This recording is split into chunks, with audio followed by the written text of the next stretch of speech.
Welcome everyone. My name is Tristan Claridge. In this session, we welcome Dr. Alexander Dill for a presentation and discussion about local grassroots indicators on any mobile, new ways to simplify the measurement of social capital. Alexander Dill studied sociology at the Free University of Berlin. After spending years in advertising and software, in 2007, he published his first study on the value of non-material assets at the Institute of Elinor Ostrom. When Elinor Ostrom became Nobel laureate in 2019, Dr. Dill founded the Basel Institute of Commons and Economics. He has published many books and studies on social capital. Since 2016, the World Social Capital Monitor has been a UN SDG partnership project. And since 2017, Dr. Dill has contributed to the UN Interagency Task Force on Financing for Development. So I think the core focus of this presentation and this session today is going to be about that World Social Capital Monitor. So welcome, Alexander, and over to you. Yes, welcome, Tristan, and thank you very much for inviting me here to New Zealand. It's night in New Zealand, it's day here, it's noon in Switzerland. And let me as well welcome two of my colleagues, which is Aliye from the International University of Sarajevo doing the Bosnia Social Capital Monitor, and Rachel Boadu from Ghana doing the Ghana Social Capital Monitor. I will try today to make it as less academic as possible. So I will not start with an academic discussion on social capital and how to measure it. And I kindly ask you, the participants, that means as well the participants from Japan, from Indonesia, from London, from Australia, and what I see here, I don't know what other countries are in, to please go to trustyourplace.com. It's in the chat. In the chat is the link, and to just please score your own place, your town where you live. And if you've been doing this, which will take 2 or 3 minutes, which I kindly ask you, in the meanwhile, I will share my screen with you. We have a look at the results and then discuss what indicators may be relevant for social capital and if and how these indicators are relevant for the current politics, economy, and society. Would you agree with this, to start with that? Would you? In Bangladesh? Yes. So please go to the Bengali link. So in the chat, I've just posted a link to trustyourplace.com. Exactly. Please go to this link and score. Teng Il Sam, where are you from? Please score Vietnam or wherever you are from. Please score your place. Boogie Sumirat from Indonesia, please, if possible, score your place. Have you found it?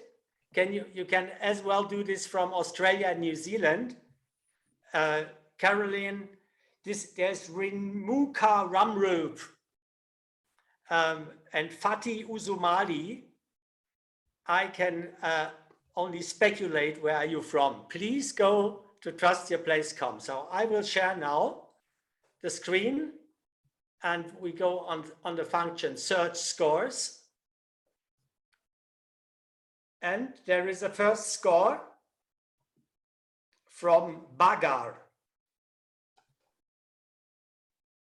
Religious quality of people. Who did this score from Bagar? It's me. It's me. So Bagar is in Indonesia. Okay. Okay, so the only indicator that is a little bit lower in Indonesia seems to be paying taxes. A bit doubtful for some reason, I think. But actually, the government still encourages people to pay taxes. Yes, okay. So Bagar, how many inhabitants does Bagar have? I need to check first. I see. So the next score we see here comes from Gasford. Is this in the United Kingdom? No, In Australia. it's in Australia. Yep, just north of Sydney.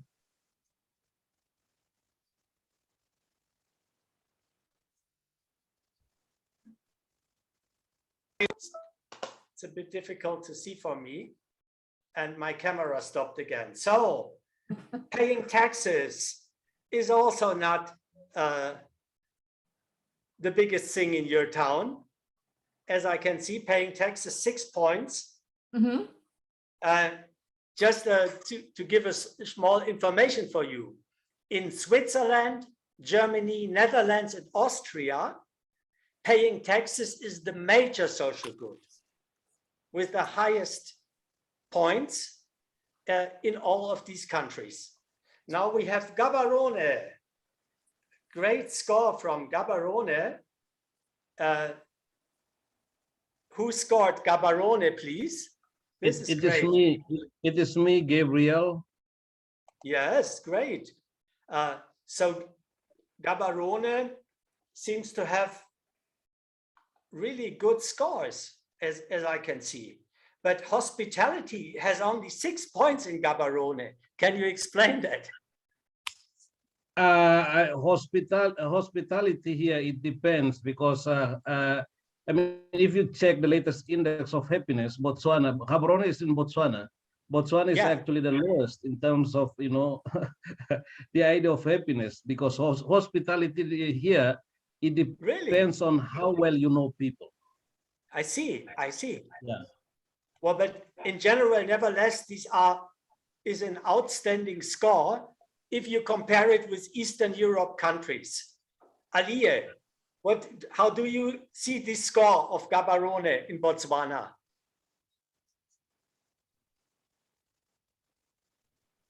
Aliye, can you demute yourself? Not bad, to be honest. I mean, Yes. in Sarajevo, it is slightly higher, but I think anything over 5 is okay. Yes. Well, this is a comment. So it is for people in Europe. This is quite surprising to see these very high scores in Africa. Let's see if there are further scores coming in. Oh, yes. This is Sarajevo. This is you, Aliye. You want to comment on Sarajevo something? This is not me. I also invited my master students to this webinar. They are here. Great. I Yes. assume it is one of them. I didn't fill in the survey right now. So Okay. in case they would like to comment, I'll be happy to listen to their comments to the survey. I see. And we have yes. in this group, I have students from Bosnia and also students from Turkey. So Istanbul also goes to one of my students as well. Yeah, then let me say to the friends from Turkey, Merhaba, Günaydın. To our friends from Turkey. And we see in Istanbul incredible scores for the town of Istanbul, 10 points for hospitality. How many inhabitants does Istanbul have? 20 million? Something Officially like 16, but I mean, on daily basis, they say it can go all the way up to 20 million with the comers from outside for daily reasons. Yes. Then we have the town of Blenheim. Is this in Germany? Blenheim? Or is this in Switzerland? 7201. It's actually in New Zealand. In New Zealand. Blenheim is in New Zealand. Okay, it's a German name, but Blenheim for New Zealand measures, this is a low score. Can you explain this? New Zealand normally, Christchurch has much higher scores. What's the matter in Blenheim? I'm not sure. That's not my submission, but Blenheim is in the north of the South Island. So it's a wine growing region. Yes, but the score, I mean, in New Zealand, normally the social climate is at 8, 9 points in New Zealand, trust as well. And here we have 6 points in Blenheim. And also for helpfulness, 5 points. And normally in New Zealand, helpfulness is at 8.5 in average. Tristan, what is the matter in Blenheim? I don't know. I'm not sure. You're not sure. Okay. Well, I'm surprised because for the level of New Zealand, this is a low score. You see a little bit, I'm always comparing it. We will have this in discussions because I know all the scores. So then Kumasi, this is from you, Rachel, Kumasi. Yes, please. This is your score from Kumasi. And it didn't change a lot during the last years. You are scoring Kumasi since 2017, are you? Yes, please, I am. Yes. So do you think, so paying taxes is now the major social issue in Kumasi?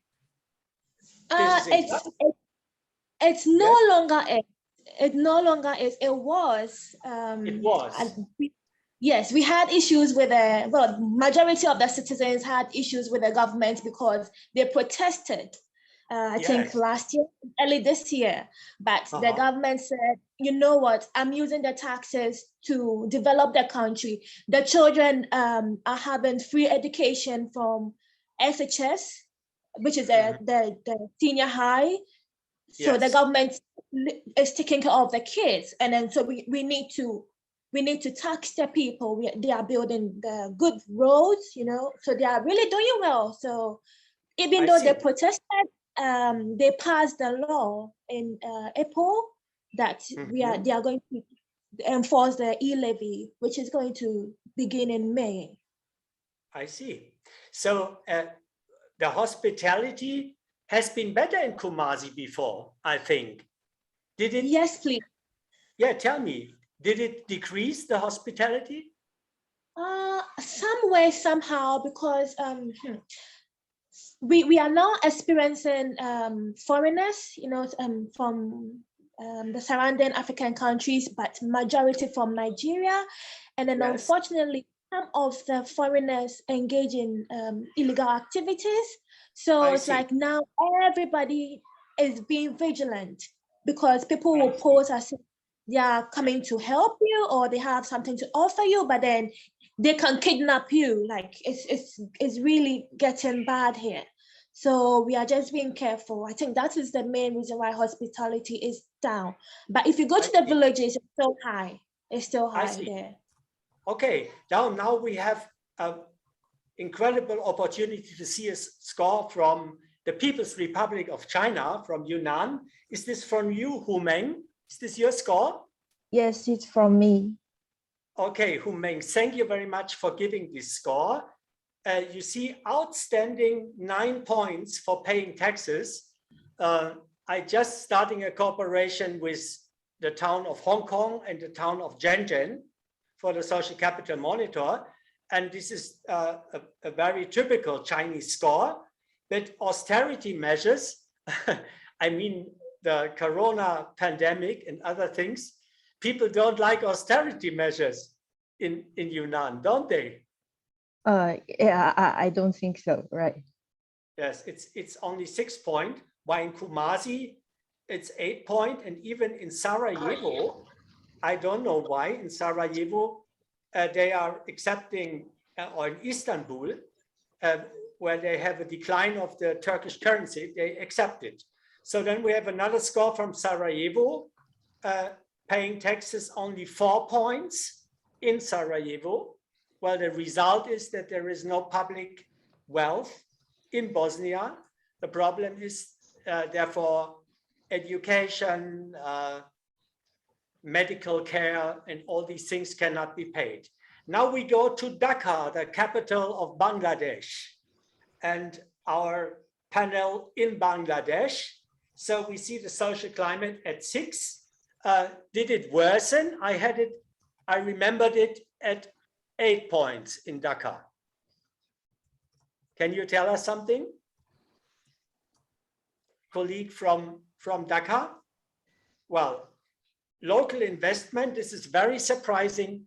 Bangladesh is the country of the small entrepreneurs, and everybody is doing a small business in Bangladesh. But here you say the willingness to invest in local companies is at 5 points only. It would be interesting to learn from the colleague. And then we have the overwhelming 9 points for hospitality. So this is the first time in history. What we just did is a live conference on the world's social capital. This is incredible. So I thank all of you who gave their score, and you can see a little bit how technology can work. Imagine we could do this for Russia and Ukraine at the moment. So we are having a live scoring, a live conference on the world's social capital, which is incredible. And well, we have around 15 scores from very different countries.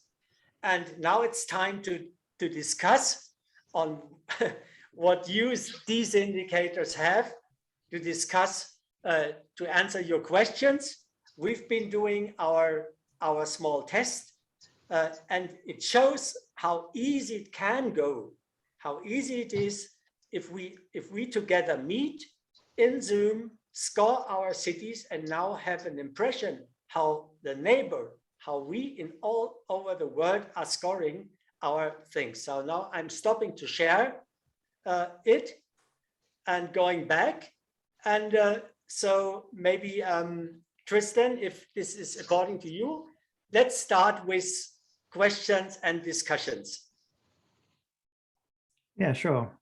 So a couple of comments that have come up in the chat seem to indicate that people feel unsure about answering the questions because they're not sure if it's representative of other people within their place, their town or city.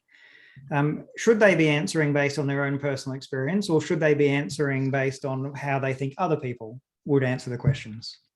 Well, the question is very easy, and therefore many people answer. The question is, how do you estimate one of the indicators in your town? So that means it's not your personal subjective opinion. You are describing a common mood. You describe the mood of the people. So for example, you can be a very friendly person. I hope so. For example, I'm hoping that I'm a very friendly person, but if you ask me how friendly my hometown Munich is, I would only give 5 points because the community around me is not so friendly. So I wouldn't give 10 points for friendliness because I'm friendly. Or I suppose to be friendly. Maybe it's not true. Maybe I'm lying myself.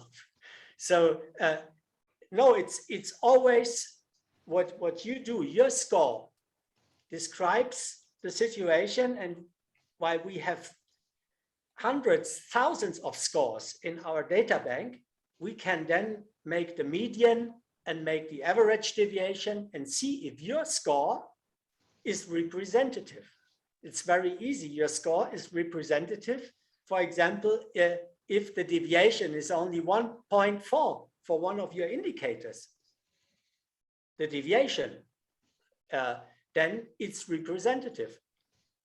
That means if we ask another 10 people and the deviation is only 1.4, we think it's representative. Of course it is, but not representative in sense of the distribution of age and sex and education and income. It's representative within the panel. So Renuka, you commented about South Africa. Would you like to comment on that? Or Carolyn, I think you were talking about Blenheim in New Zealand. Yes, sorry about that, because this is just my personal view, what I put in. And because while Blenheim's very rich, with grapes and that sort of thing, and aquaculture, there's very poor people in a New Zealand standard that live in this area too. And so I was trying to get a balance, but I don't want it to be taken as, because it is my personal view. Oh, see. Okay, so that was your score from Bernheim. Yeah. So it's a very, I say, you have a lot of courage, because we have, let's say, some 50 scores from New Zealand, from Wellington, from Christchurch, and so, and they're always much higher.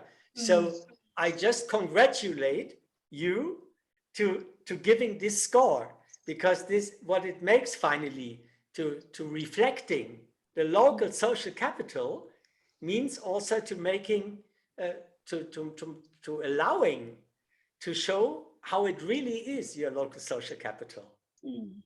And if it has a difference to Wellington or Christchurch, is a great thing to have. Same with Istanbul. I mean, people from outside, like Germans, they are already expecting Turkey is in civil war. Turkey has a dictator named Erdogan, and inflation, and it's horrible, horrible there. But if you talk with people from Istanbul, it's not at all the thing. By the way, Aliyah, I'm invited to a marriage in Istanbul in June. Yes, Guli, a friend of mine, is marrying in Istanbul. And so I'll be going there. But you see this difference. So we are expecting, as you said, Caroline, we would expect in a region of poverty, of conflict, that the social goods are lower. This is not the case, not at all. The social goods are independent, and we can show this very often from the political and as well from the economic situation. And therefore it's so interesting, because these are non-material assets that present resilience. Yes, that present the capability to address crisis and to address conflicts. And of course, if you see scores from Tokyo, we have scores from Tokyo. And you are currently in Tokyo, are you? Hanbang, you are in Humeng, you are in Tokyo, are you? No, I'm in another prefecture next to Tokyo. Next to Tokyo. But I can tell you, the scores we have from Tokyo are outstanding. Tokyo is the world's biggest cities, but we have only 9 and 10 points in Tokyo, wherever we go. These are incredible scores. And we have that scores from Shanghai as well. And people would not expect it from outside, because of course not everybody in Tokyo is rich. Okay, let's continue. Excuse me when I talk too long. I prefer the interaction. I thought I might share, Alexander, there's a little bit more about Blenheim, because it's an interesting town. It's within New Zealand, it's very well known for having a lot of clubs and societies. And certainly historically, it was probably the clubs and societies capital of New Zealand. And so people are quite well connected, I think, in the town, but it is a relatively small town. And I think there's also quite a lot of inequality within the town, because you have the winemakers and the vineyards, and perhaps some people with quite a lot of money, and you also have quite a lot of poverty, relative poverty, of course, because we're talking about New Zealand, but still people living really below the minimum wage within New Zealand. So I think we have a couple of interesting things happening in that town. The quite high connectedness of all of the clubs and societies that bring people together, as well as the inequality perhaps that's happening at the same time. Well, there was a question from Indonesia. So unfortunately, I have not been in Wellington yet, or not in New Zealand yet. So I just see the scores here, and I just remarked that the scores are at a very high level in Wellington and Christchurch, and that might be an explanation. Yeah, we have the same phenomenon in European towns. While you say it's a smaller town, normally in Europe, smaller towns in Middle Europe have higher scores. Yeah? Smaller towns have higher scores. But this is not the case in Asia. In Asia, it's not the case. because you don't have this, let's say, infrastructure of small villages and towns. People are living much more concentrated in Tokyo, in Dhaka, in Shanghai, and therefore they have another strategy to be with each other, of course. Well, it would be very interesting. So there's the colleague from Indonesia posed a question in the chat. Could you talk also, please, you colleague from Indonesia? Yeah. Could you? Yes. Yeah, actually, just wondering about filling out the survey. What is the criteria for people who can submit, that is acknowledge representing the city, like me, for example, if I answer only one people, so is it all right for already get a conclusion from that, or there are further criteria for this?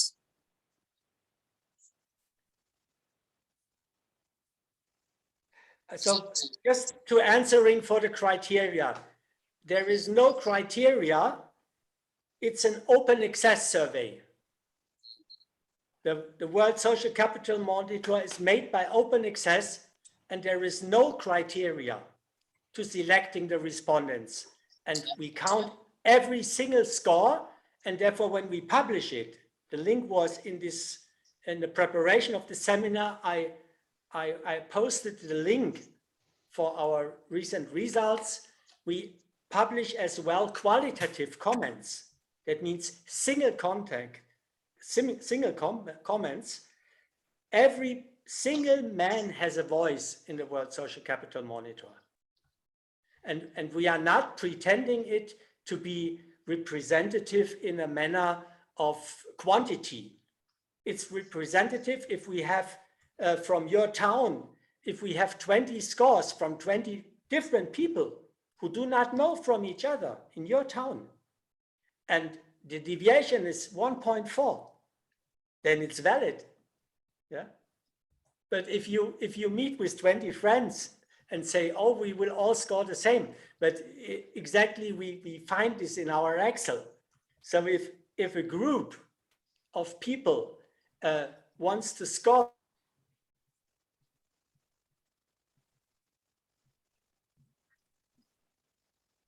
I think Alexander's just frozen temporarily.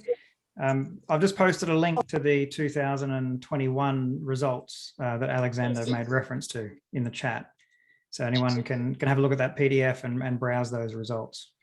Exactly, you can see this PDF, and this is the wonderful thing about also from a point of view of sustainable development goals, human rights and democracy, that every participant has a voice in this monitor. Every citizen has a voice. And this is a very important thing, to have a voice. If you see today elections, people are said when they vote every 4 years, they have a choice, or they can influence the politics. Look at Ukraine and Russia. None of the voters could influence this war in these countries. So there is a war that cannot be influenced by the people. Well, it's a war made by the politicians.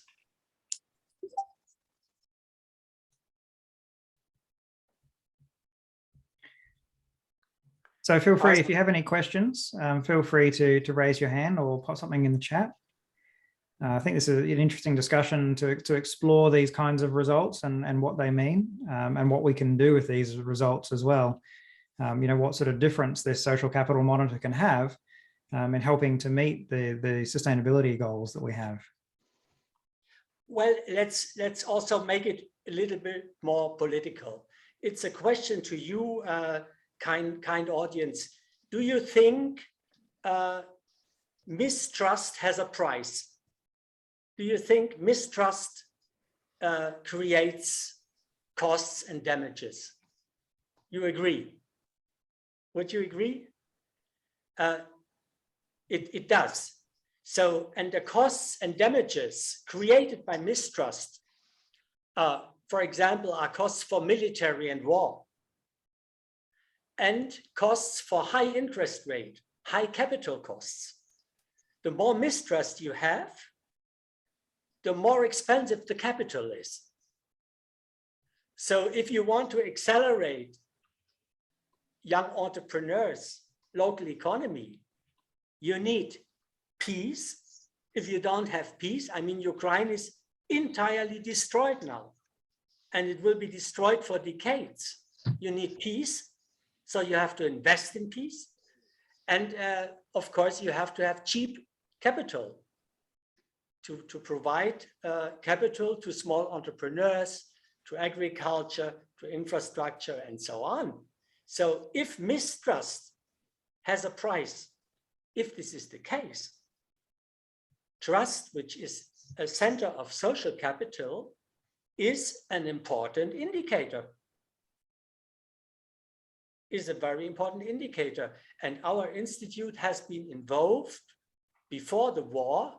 On 24th January, we've been delivering a paper to the Conference of Cooperation in Vienna and to the German Chancellor Scholz, who said he wanted to go to Putin.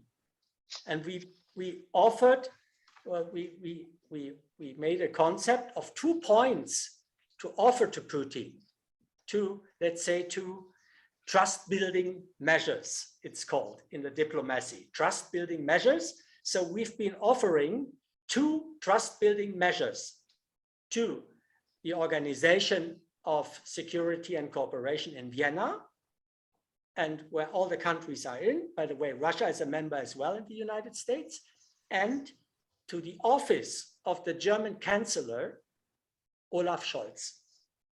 And that was before the war. We offered this on the 24th of January this year. And there were only 2 measures that we proposed, only 2. So there was no contract, nothing. The one measure was to end all sanctions against Russia. That was the first proposal, to end all sanctions against Russia. And the second offer was to conduct elections in the eastern Ukraine under the surveillance of the Organization of Security and Cooperation in Vienna. Those 2 offers we made. And we thought to avoid such a war needs trust building measures. And therefore social capital is a very political thing. And then, of course, the Chancellor, the German Chancellor, we don't know. I got a mail from the Social Democratic Party that they wanted to tell it to Putin, but they didn't. There are many speculations why the Germans moved into this war. But just to explain you the connection with social capital. So if mistrust has a price. You're just temporarily lost Alexander again. Yeah. So if, but you hear me. So if mistrust creates endless costs and damages, trust and building up trust, protecting trust, offering trust is a political and economic business model. And therefore social capital research is not useless academic research. Yes. Trust is a currency, and we need this currency to deal with climate change, to deal with conflicts, to deal with poverty, and so on. And in many countries, this is known. Imagine that there are countries that even don't have an army, like Ireland and Costa Rica. And when German Chancellor Scholz visited Japan yesterday, Japan regretted they cannot join the coalition against Russia because in their constitution, it's written that they are a peaceful society in the Japanese constitution. And they said they do not want to act against their own constitution. That's what the Japanese said. It has not been written in the German media because in Germany, today there's no more any constitution or human rights or anything like this. It's all in a collective collective war paranoia. But just to coming back to social capital. So if we measure trust, if we talk on trust, we talk on a very valuable asset. We do not talk only about, let's say, play game theory things in trust. No, trust is a currency. And after World War II, the entire world has been built up on trust by the United Nations. And therefore, the Sustainable Development Goals can only be achieved by trust. And therefore, all the indicators we measure here are so important. How can you have trust without friendliness, hospitality? All these things go together, and therefore I just ask you to spread the survey and to participate and to become our partner, because the local social capital is one way to cope with all these things. It's one way. There are legal ways. Some people say we need a world court, which we don't have. But social capital is a currency. Well, is a currency, and you saw it when you scored on your towns, and we were sharing these scores. You saw how your pattern was. Yeah. So in average, when I see it, all of you paying taxes was the lowest indicator. When I you said with the deviation, you are laughing, exactly. So, but without paying taxes, we cannot resolve the Sustainable Development Goals issues. So we need taxes, but then everybody says, I would pay if the government is not making so much bullshit with the taxes. I agree.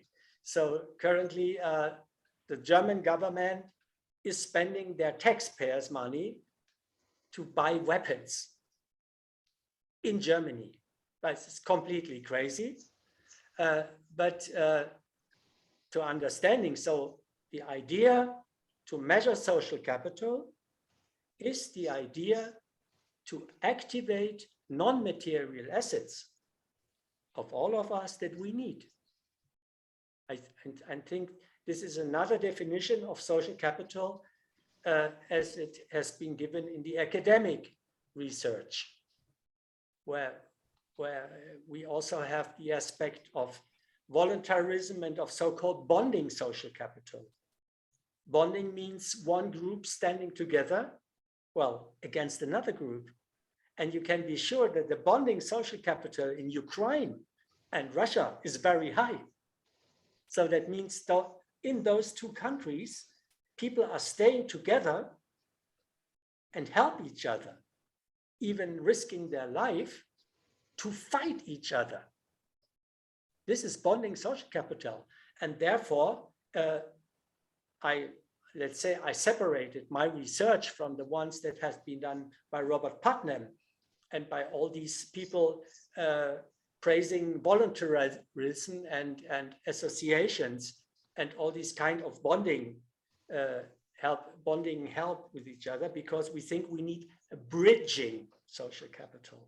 Bridging means bridging between conflicting and competing parties and groups.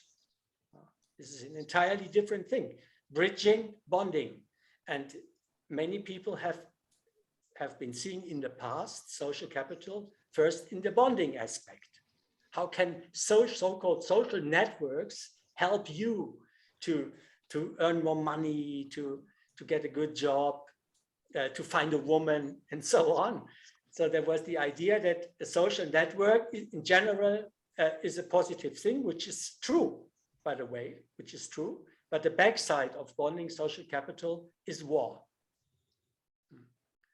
Is the backside of bonding social capital. So if you have a conflict, like you have it in Russia and Ukraine, bonding social capital does not help you at all. You need bridging social capital. Therefore, we are assessing in the 2 languages. So that means our participants in Ukraine and in Russia can choose in which of the languages they answer. Yeah. And few people know here worldwide, for example, that the mayor of Kiev, Mr. Klitschko, talks only Russian, even doesn't talk Ukrainian. And he's the mayor of Kiev. There are many reasons for that, because Ukrainian is not a language that is different to Russian in the way, for example, German and French are different. Huh? Ali, you know that, huh? So the bridging social capital between those 2 countries should be identified. But now you have the problem that they are both rejecting the language choice. So that means the Russians are rejecting that we offer Ukrainian, and the Ukrainians are rejecting that we offer Russian as a choice. So they both rejected. And then we did it in the Donbass, in this Eastern Ukraine region, together with the United Nations. We did our survey, and then the Ukrainians hacked the platform of where we collected it and took all the data to their own server and never published it. So the hackers were taking the front end, the design of our front end, and leaded it to their own server. And we wondered why no score is coming to us. So just, yeah, Caroline. I was just going to ask, if I'm just setting the scene here, if I went down to my local community centre, which there's a lower socioeconomic people in that area, and put that questionnaire to them, I don't think they would understand it. I mean, I'd have to spend a lot of time explaining it. Is there another way of, can it be adjusted, the questionnaire, or do you prefer the questionnaire as it is? Well, this questionnaire has been tested in many surroundings, and it works, let's say, especially good in poorer countries. In richer countries, people ask for other questions as well. For example, questions on environment and on gender justice and on economic questions like inequality of income, yeah? Inequality of income. And this, the thing is that these indicators run worldwide in all languages and all countries. And it's in some countries, especially in Western countries, it's more difficult to get support for this questionnaire than it is in Africa, Asia. Yeah, but we, for example, in Arabia, we are now with the United Nations having 2 further questions for the 20 Arab countries. The 20 Arab countries include Saudi Arabia, Egypt, Yemen, Somalia, and there they wanted to have the question, how do you estimate the support for environmental measures, and how do the people in your town accept minorities? This is a question in the Arab countries. Well, the background that we know a bit less is that minorities are, example, in Saudi Arabia, are highly accepted.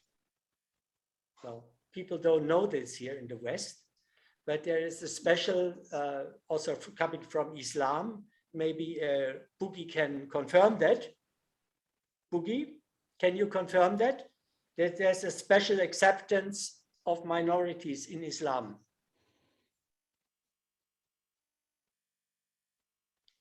Boogie, did you hear me? Yeah, sorry, I just use my hands.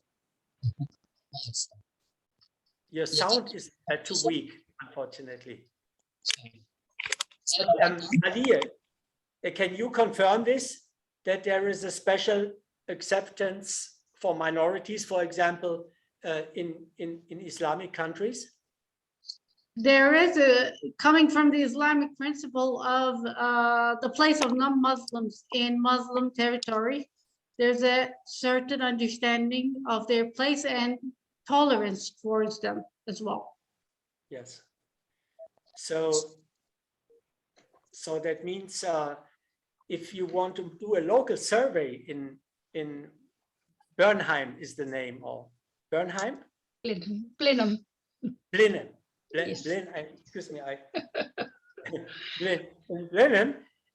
It would be interesting if you let 20 people score on it, 20 of them, and then we compare it and have a small result. Okay. Because that's the way local surveys are done. And I can offer you, if you do this, to send you the Excel and to discuss it with you.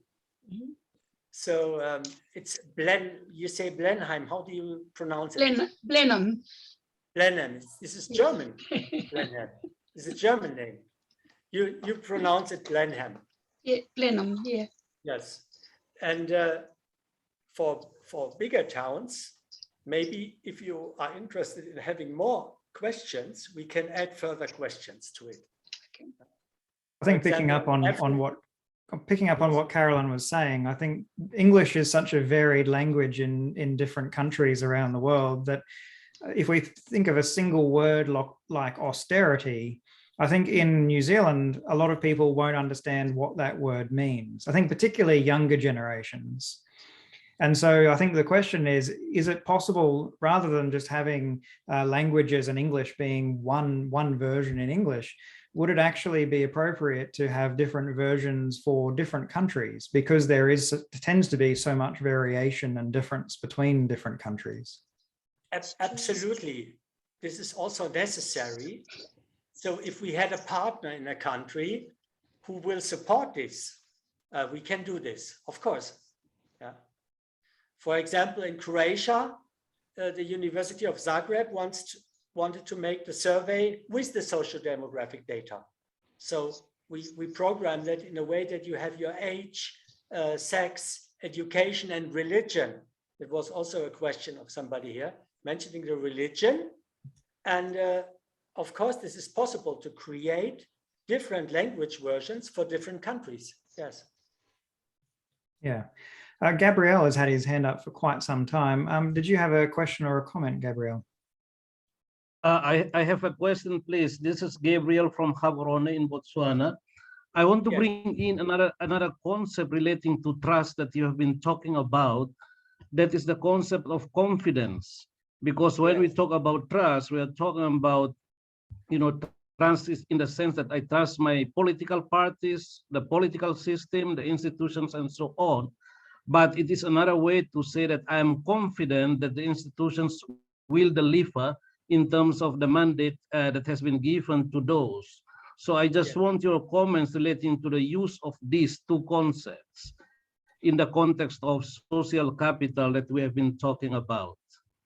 Well, especially in Africa, and we've been assessing 177 African towns. You can read it.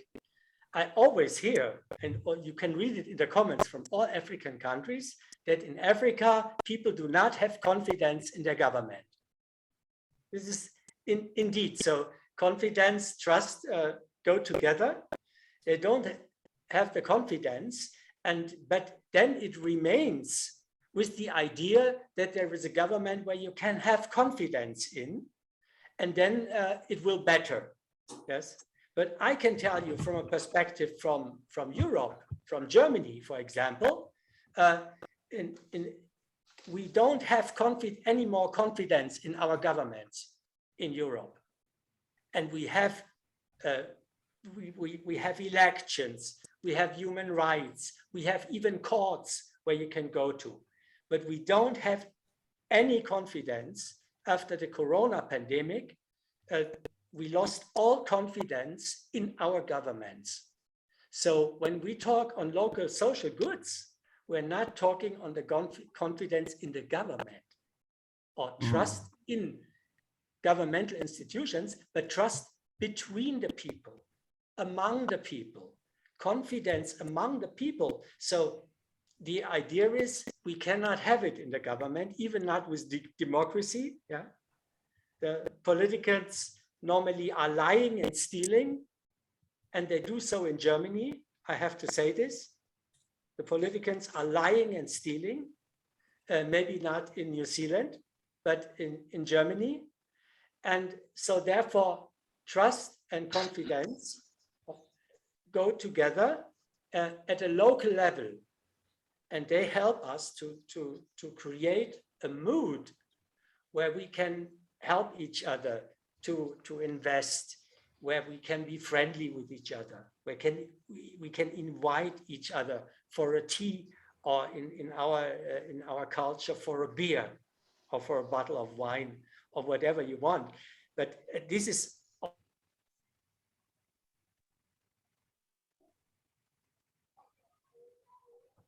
just a short pause. I'm sure he'll be back in just a moment. So we have trust to build up trust and confidence, and therefore trust and confidence are driven by the measures you do to create them. Yeah. So you cannot attend them. You cannot attend trust and confidence delivered by a legal system or by a government. Government are human beings. Normally they have bad habits that has to do with their career. So the selection of the politicians is a selection of negative attitudes, yeah? Like arrogance, narcissism, intrigues, and so on. So it's a negative selection. Politicians represent a negative picture of the mankind. So we cannot count on this. Therefore, we need local social capital, because on the local level, we can create confidence and trust. But I would not address it to the government. Thanks. So we have a question in the chat from Chris, who can't talk himself right now, asking about social capital as a currency. Does that mean that it can be spent or received? I understand it can be earned, but cannot be given. Is that correct or not quite? Well, I have some sympathy. Meng, are you still there, Meng? Yes, I'm still here. Are you still there? Yes. First, I will tell you something, that I have some sympathy for the idea of the social points in China.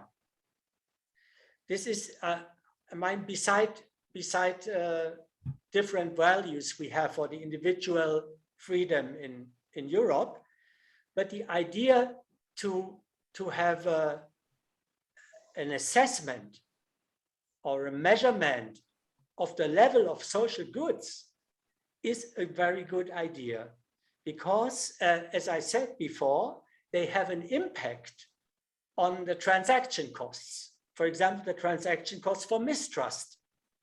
So when we measure it, and we can try to enhance it, to develop it, and the higher the level of trust is, the less we have transaction costs, the less we have war. I mean, Tokyo doesn't has by chance this incredible level. Japan is a very peaceful society on the international level, contributing in the development policy and so on. Japan has some historical issues with China that we know. I can try to intermediate a little bit in it. But so let's say a currency is something you measure, Tristan. A currency is because it's related. So you compare the Australian dollar with the US dollar, for example. So you compare the social goods of Hong Kong with the social goods of New York. and then it's some kind of currency. It's the question what you do with it. You can spend it, and the level of trust is high. You can spend it if you give cheap credits. For example, if you give cheap credits to the people built on a high level of trust, you can spend it as if you are a tourist and you go to a place where friendliness and hospitality is at a very high level, and you are a tourist and you say, I want to go there. I want to go to a place where people are friendly and hospitable, and I go there, and they do so. Therefore, many people from our regions in Middle Europe go to places or to countries where people are friendlier than in our own country. This is the case. And certainly currency is one of those things. It has perhaps similarities to currency, but perhaps there's also some key and important differences as well that need to be acknowledged. Because while I think it's true that social capital can be spent, sometimes the spending of social capital can actually damage, or you can lose social capital as a result of that spending, taking advantage perhaps of somebody, cashing in a favor quite forcefully when you feel like you're owed something. This can be a spending in a literal sense, but most of the time when social capital is used, it actually builds and strengthens the social capital that exists, because an opportunity to give something to somebody is an opportunity for them to give something to you or to somebody else in future, to demonstrate trust. So, the idea of currency, it seems to be incredibly relevant to social capital, but there's clearly a few things that we need to also keep in mind in ways in which it's different than, say, money as a currency. True. Yeah, no, this is true. And to give another example from Ukraine, we've been assessing the social capital of Ukraine for years yet. Yeah, and the last entry was from a doctor who was head of the research institute of the financial ministry of Ukraine, and that was 3 months before the war. So the Ukraine has the lowest level of social goods of 140 countries. And to bring this knowledge to the people in Europe, telling that the Ukraine is a democracy that has to come to the European Union and to the NATO, and a country that is completely, entirely driven only by corruption, criminality, and drugs. And then telling this country has to become a member of the European Union and we should pay them all. This is crazy. And so a social capital assessment can, let's say in this way with a negative identification, help to alert, to invest or to support in an entire lost community.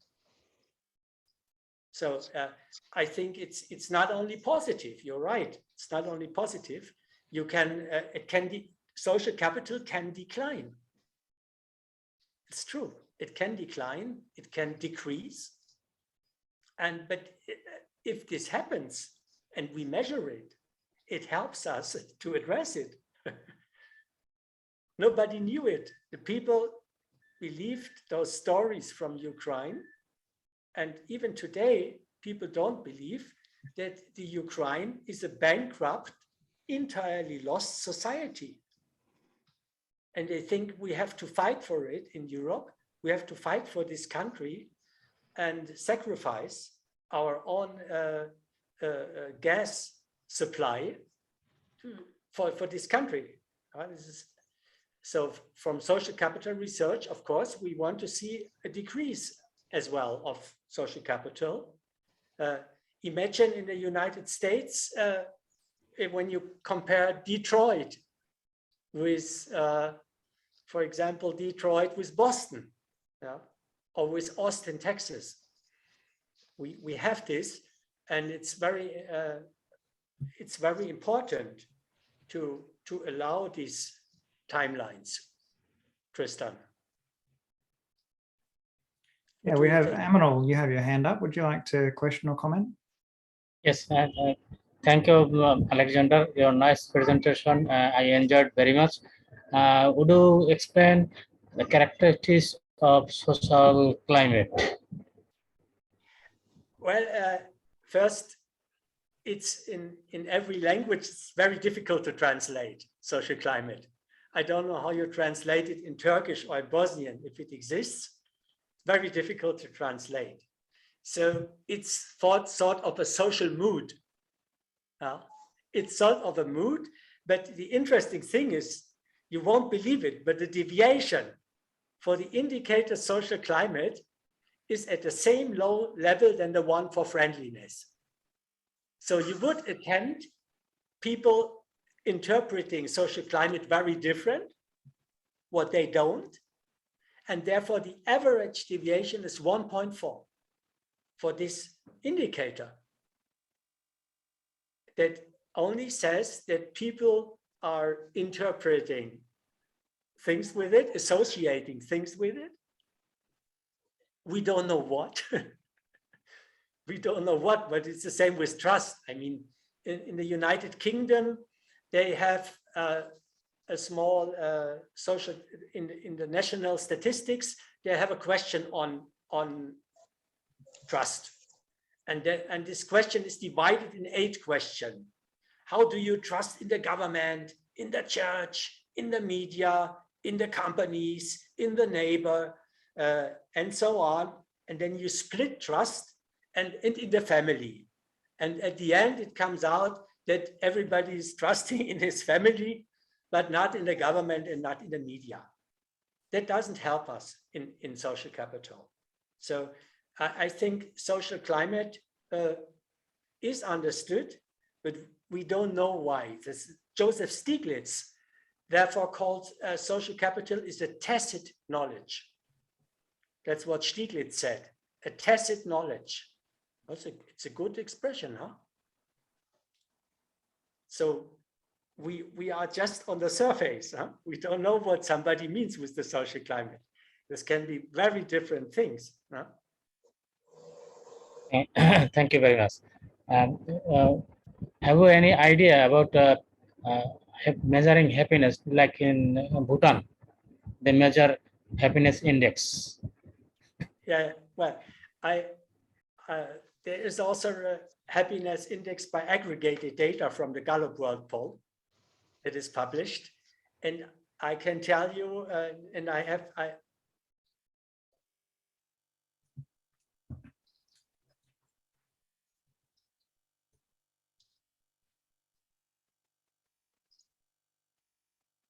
so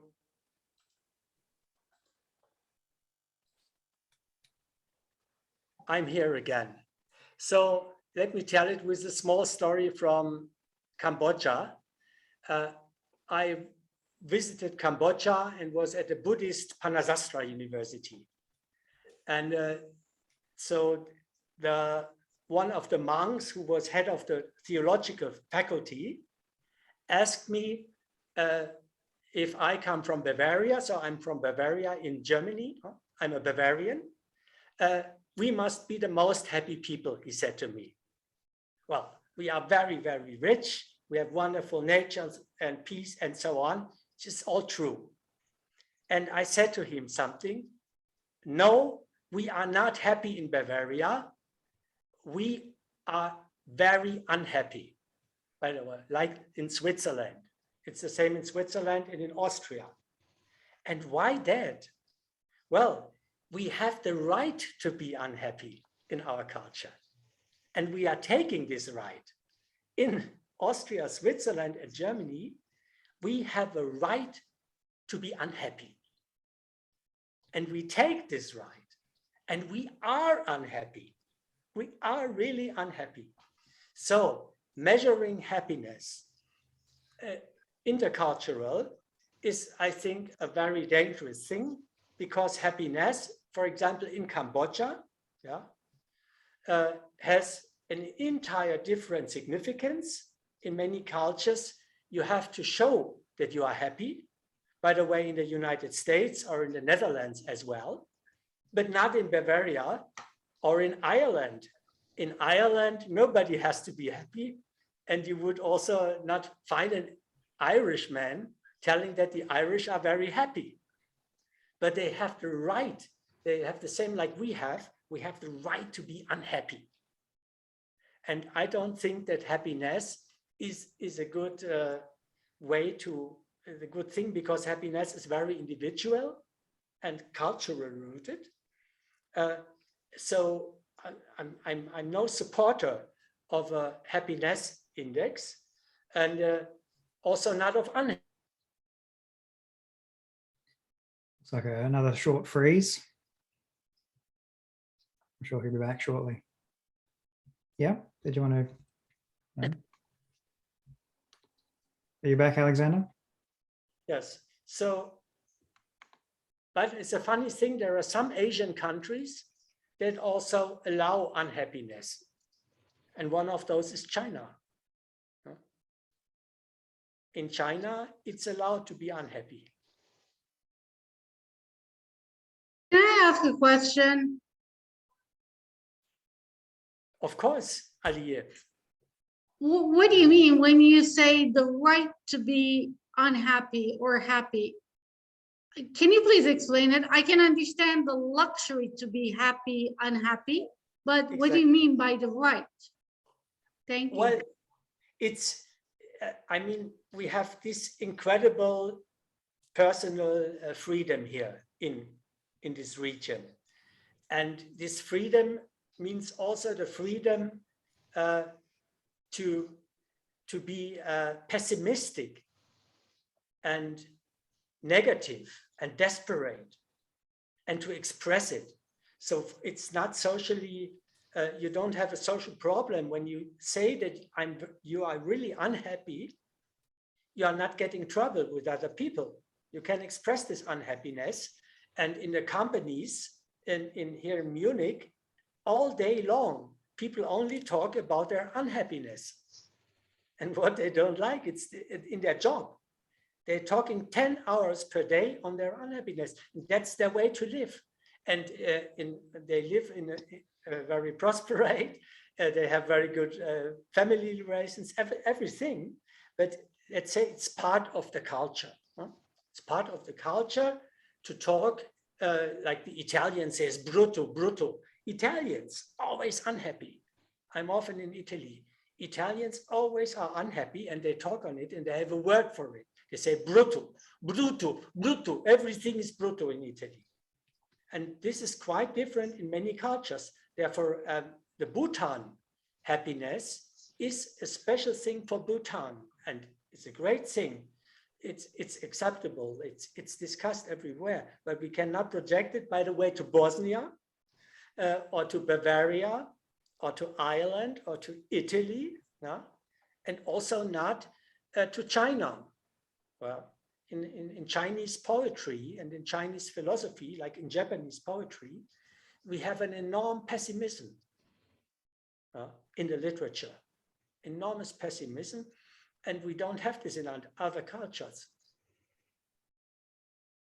In Bosnia and Herzegovina, people complain all the time, but I wouldn't interpret it as unhappiness as they're unhappy. It is different. Complaining and happiness can be completely different. So, I mean, yeah. Okay, I need to think more about this. Thank you. Well, the indicator would be very easy. The indicator for happiness would be, how do you estimate the level of happiness in the people in your town? You can ask that. And I think it would always be the same level than hospitality or friendliness. It would be the same level. You can have this because, of course, when people are friendly and hospitable, you would suppose them to be happy. I think so. I think friendly, I'm also in the way, when people are friendly, I feel that they are happy and they make me happy. Huh, Aliye? Friendliness makes both of us happy.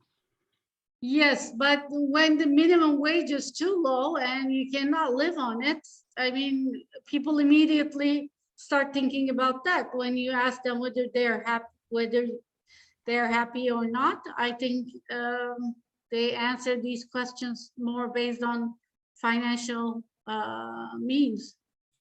That's true. Than hospitality or trust. Okay, no, that's of course true. And it's a highly political question in Bosnia, because all the industry that has been there before, the banks, the supermarkets, the petrol stations, have been taken by the European Union and are owned by the European Union, and the Bosnians do not own any company anymore.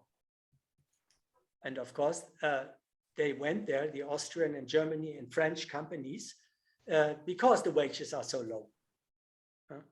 It's the European Union deal to say we are coming for democracy, but in truth, they come to steal the goods of the people and not for democracy. That's what I say. It's highly political. Of course, the European Union will not agree to it. They say we came to bring democracy. So it seems like there's quite a lot of variation perhaps between cultures about what it means to be happy, or whether it's normal or acceptable to be happy or unhappy, or whether it's normal to be hospitable towards others or friendly towards others even. And so perhaps some people may be answering the questions, of course, based on their cultural experiences. So if the culture that they're embedded in is extremely friendly and hospitable to each other, then they may answer the questions perhaps a little lower than somebody else who is living in a culture that is not very friendly in general. Our perception as a human, our perception of reality is relative to our experience, of course, which is, I think, part of the reason why people who may be living in poverty may be incredibly happy, whereas people with an enormous amount of affluence and wealth may not be happy. And so I think that this is one of the challenges, I think, of measuring across the entire world and every culture and every language, is that we may see some of that variation coming through.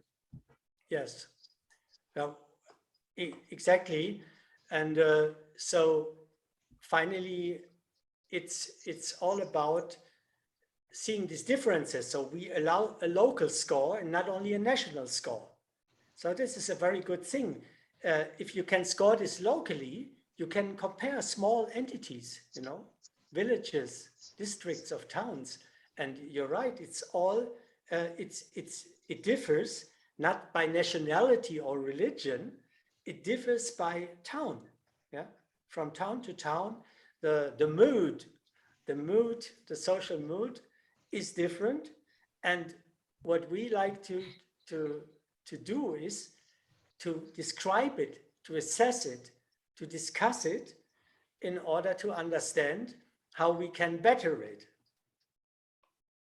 And if we don't know it, and if we don't describe it, and if we don't operationalize it with indicators, how can we find out? Of course, a journalist comes to a town and writes a report on the town, a traveling journalist. And that describes what happened to him. And if something bad happened to him, he describes it. Something good happened to him, he describes that well. Or in the third case, somebody paid him to write something good. But with our indicators, they are objective and they can be repeated easily. So there will never be 20 people that don't know each other in a town scoring the same, but they will describe a pattern. Like Wellington might be an example, to have more scores from Wellington and then to compare Wellington with other towns. Yeah, I wanted Wellington will have its own pattern.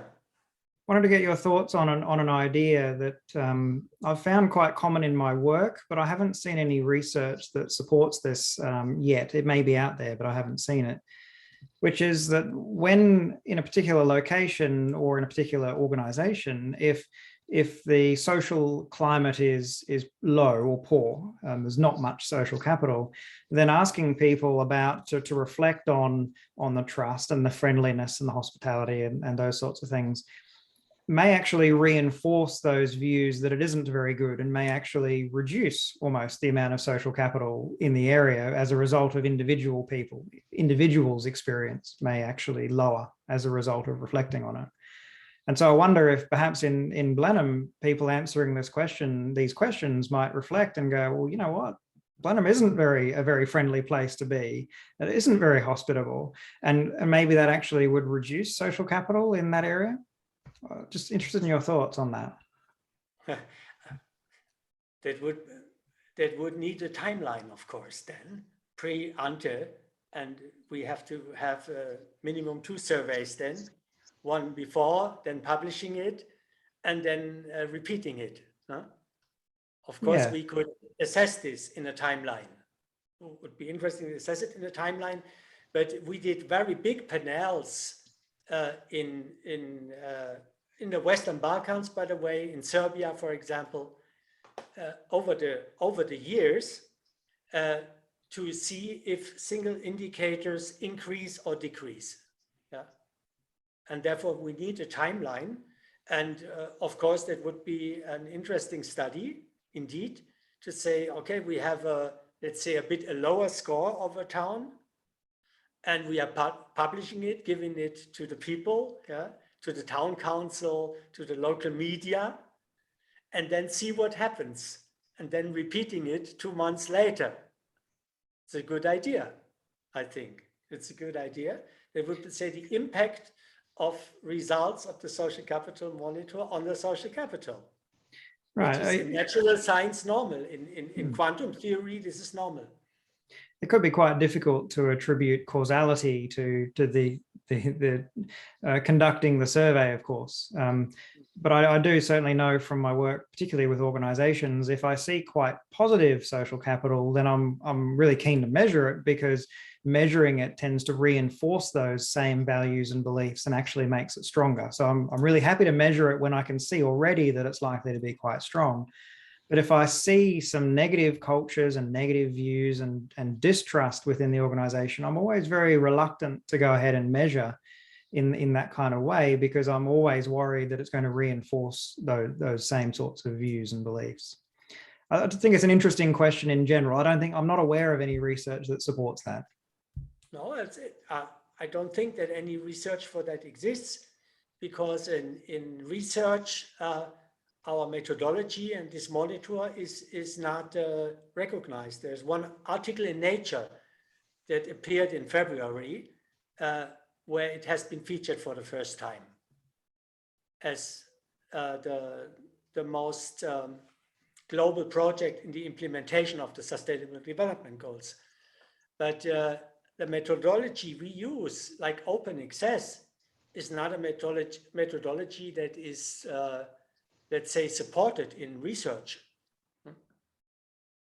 or our indicators, or that we are not collecting social demographic data, is rejected in science. They say we always need to know, is this a man or a woman? What is the age? What is the education? What is the income? Yeah, and so on. So what we are doing is new and it's different. So approximately how many respondents do you have, like per month or per year currently? Oh, currently we have around 35,000 participants per year. Okay, so it sounds like it'd be really great if more people would do it and we could collect more data. That would be really useful. Well, it depends on where. So and it depends on the deviation. For example, it seems to me, New Zealand. In New Zealand, I can't see any institution in New Zealand that sees a need to measure and assess social capital. New Zealand is very self-sufficient in general, and there is no need to do this. This is quite different in Ukraine. I just got a long mail from the director of the technical university from Kiev, yeah, and he wants to become our partner for the survey in Ukraine, yeah, and in his mail he wrote to me, they would only work with us if we don't work with any Russian university. Well, and I told him this will never be the case. We will always invite Russians and Russian universities to participate. And I think we will have more and more partners. This takes a lot of work. I get offers from partners more and more from many countries. And then these partners deliver some scores. Some deliver 10 scores. And the maximum from Cambodia was 14,700 scores from the Panasastra University. And of course, we are looking for partners for the local survey. And today we had our guest Alir doing it in Bosnia, and we had our guest Rachel Boado doing it in Ghana. And we work together now, I think, for 3 years yet.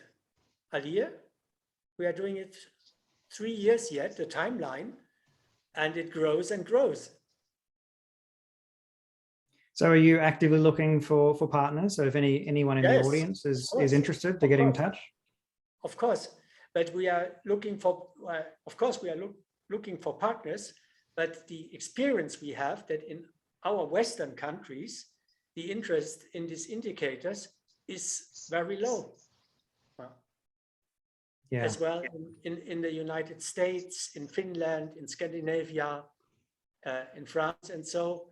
And there is some interest in Eastern Europe and a lot of interest in Africa and Asia. Also not in Latin America. Yeah, it's certainly interesting because New Zealand has the well-being framework. So social capital is one of the core capitals that's part of that well-being framework, but it certainly isn't being measured in the kinds of ways that we're talking about today. Well, because this is, let's say, these are household questionnaires. So New Zealand, like most of the Western countries, are doing surveys through the statistical offices with the so-called household survey. And there you have all the selection of representativity to select the respondents by their social demographic characteristics, which we don't do. Yeah, and Renuka is asking in the chat if there's any feedback from South Africa. Yes, we have results from South Africa, scores from, let's say, 20 towns in South Africa that we also publish yet. And we think for South Africa, it would be very important. There's been a big study on the negative impact of the Soccer World Cup on the social capital in South Africa. Incredible study. I think it has been done by the Durban University or something like this. South Africa is very interesting for us because South Africa needs more social goods all over. Yeah, there's an entire lack of social goods, and most of the problems South Africa is facing are because of this. If they had the level of social goods such as Tanzania has. Tanzania, this is incredible. You go for it. Then South Africa would be do much better, but it's very difficult to get universities as partners because universities always think in the idea that the World Social Capital Monitor is from the Bill and Melinda Gates Foundation, and they are paid by this foundation to do it. That's what they think. And it's not the case, unfortunately not. This foundation, by the way, cannot be contacted. The Bill and Melinda Gates Foundation is a foundation that does not have an address and any contact and does not allow the mindless contact. So Hu Meng has their hand up. Do you want to unmute yourself and pose a question or comment? Yes, Doctor, I have a question about one of your questions in the questionnaire. I'm not sure if it's correct or not, so please correct me if it's not. I just checked the Chinese version of this questionnaire and about the question of social climate. I think the Chinese word 社会风气 in this question, generally it means social morality. It feels like something ethical. Is this the exact original meaning this question want to convey in English or German? Yes. So when you please write a mail to me to dill@common.ch, I send you the Chinese blueprint, the Mandarin blueprint, with kindly correcting it. So you have in the left column, you have the English version, and in the right, you have the Mandarin version. And our programmer can do this then. There are 2 new questions as well for China. Can we do this? Did I send you the blueprint? Okay, thank you so much. Can you do Alexander, someone else asked as well about your email. Would you like me to post your email address in the chat? Yes, exactly. Okay, I'll do that now. We are preparing this new version for Hong Kong and Shenzhen. So we're coming towards the end of our time. We've probably got time for one last question or comment. Did anybody else want to chime in with something?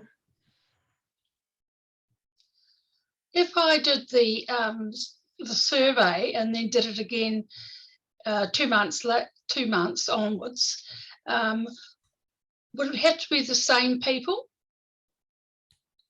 No. Right. No. That's the interesting social mood. It's like the weather. It's like if you go outside, just giving this last thing, you go outside and today the sun is shining. You go outside and all the people are saying, oh, look, the sun is shining. It's good weather today. And you don't make an investigation about it. And the deviation is 0. So it's a bit like this with the social mood.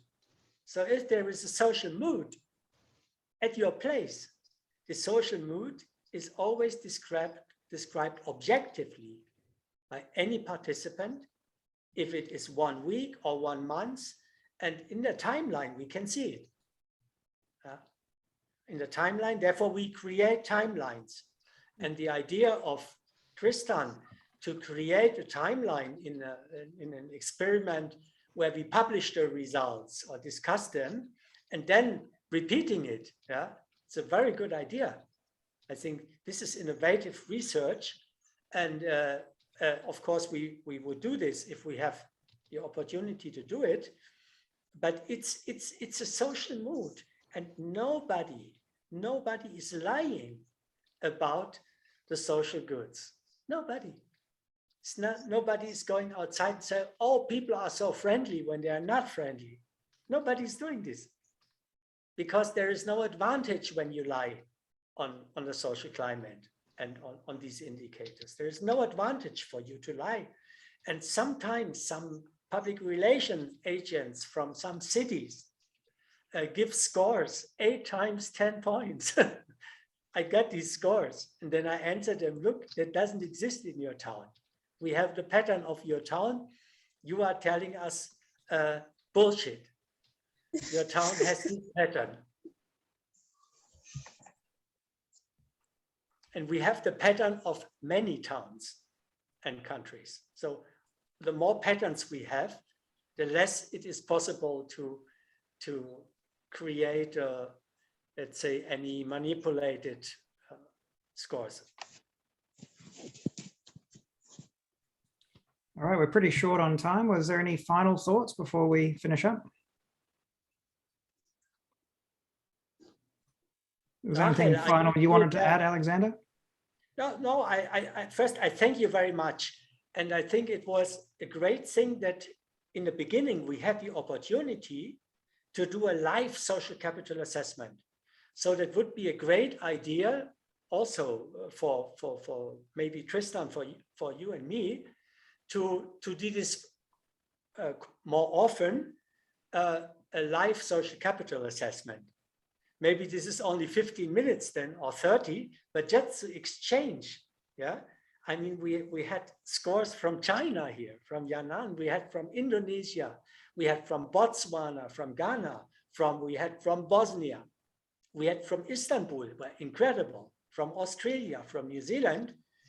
So just to make such a session, you know, I would call this Social Capital World Session. And you come in the session and we compare our scores. We show each other our social goods. It's a great thing. I didn't thought that it worked because you did score, and many your scores gave me the opportunity to interpret and discuss them, to compare them. This is a great thing, and I think that would be an instrument in times of digital communication to do social capital world sessions, where we invite people just to score. Huh?